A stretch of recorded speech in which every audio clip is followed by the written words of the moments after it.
तर फोडा आणि झोडा हे जरांगेंचं राजकारण असं लक्ष्मण हाके यांनी टीका करताना म्हटलंय। भुजबळांना टार्गेट करून जरांगे धनगरांना भाऊ म्हणतात असं हाके म्हणाले।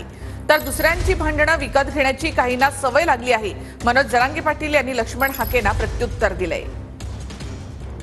ओबीसीचं रिझर्वेशन टिकवून आमच्या ताटातला घास आम्ही टिकवायचा का नाही टिकवायचा काय माहिती आहे जरांगेंना। एसटी आरक्षण त्याची लढाई आणि काय जरांगेंना माहिती आहे विजय म्हणजे कोण, एनटी म्हणजे कोण, बायफर्गेशन काय माहिती आहे जरांगेंना। यावं माझ्या आमने सामने कधीतरी बोलायला, मी उत्तर देईन सगळ्या गोष्टींची। उगाच काहीतरी फोडा आणि झोडा ही राजनीती आहे जरांगेंची, इंग्रजांची ही राजनीती आहे। भुजबळ साहेबांना टार्गेट करायचं आणि धनगर भाऊ म्हणायचं। धनगर ओबीसी मध्ये येतो की नाही धनगरांना माहीत नाही का।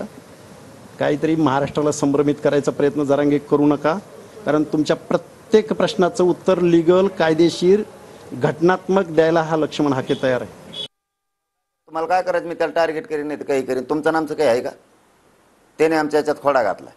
हे असले तुम्हाला फुकट दुसऱ्याचे भांडणं विकत घ्यायची सवय लागली, ही चूक हे फक्त म्हणून गोरगरीब धनगर बांधवा अडचणीत आलाय।